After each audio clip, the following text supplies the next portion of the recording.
की पाणी हे जीवन असून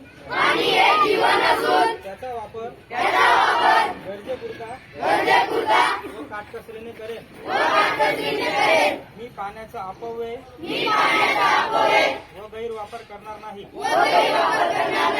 नैसर्गिक प्रवाह जलाशय कालवे व पाणी पुरवठ्याच्या पायाभूत सुविधांचे निरीक्षण करेन.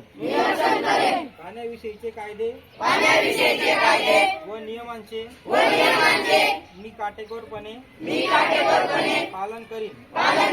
पाण्याचे संवर्धन व जतन करण्याचा मी प्रयत्न करेन.